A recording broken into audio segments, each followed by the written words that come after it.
अरे तू थोडा वेडा आहेस का? कसं सांगू मी त्यांना?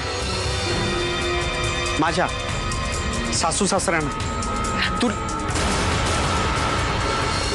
वेड लागलाय.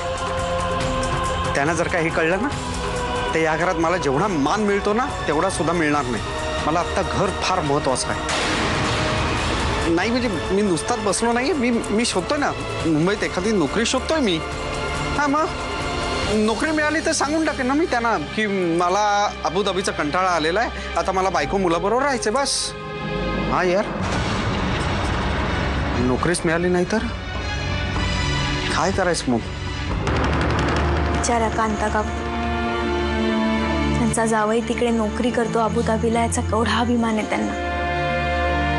आणि त्यांना जर खरं कळलं तर त्या काय करतील देव जाणे. आज सायली आली होती ना, ती म्हणत होती ह्या शनिवारी चंदनाचं आणि प्रसाद भाऊजींचं साखरपुडा आहे आणि त्या कार्यक्रमानंतर त्यांनी डिनर पार्टी अरेंज केली आहे. तिकडे एवढा मोठा सोहळा होतोय आणि आपल्याला आमंत्रण नाहीये, याचं वाईट वाटतं ना तुला? नाही तसं काही नाही आहे. म्हणजे आईने बोलावलं नाही मला, त्याचं काय वाईट वाटून घ्यायचं नाही. हे तर होणारच होतं.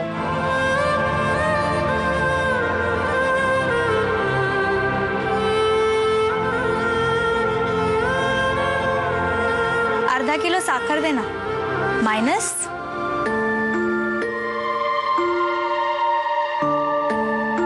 मायनस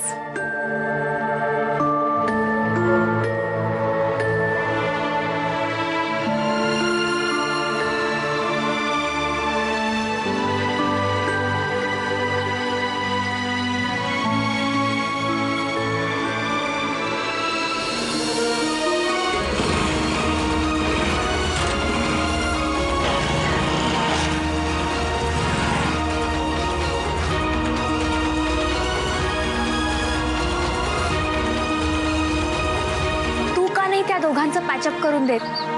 तुमची पूर्ण फॅमिली पुन्हा पहिल्यासारखी हसती खेळती होऊन जाईल.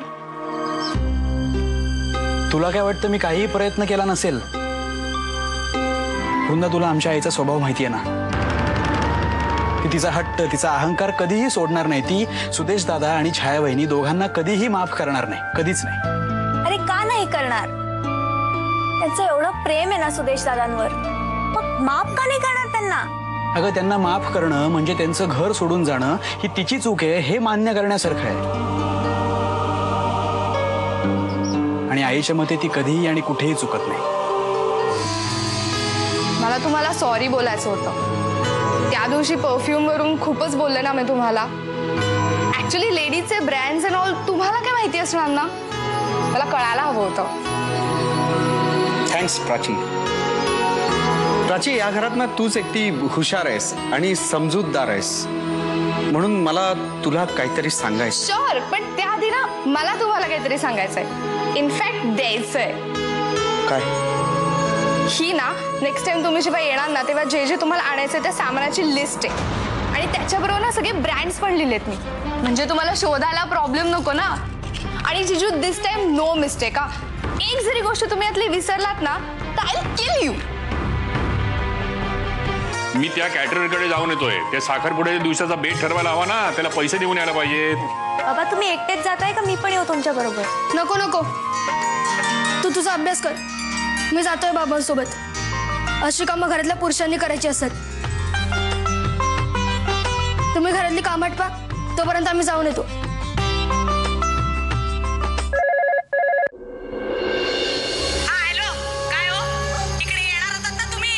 सजावटीचे फोटो बिटो घेऊन कधी येणार आहात?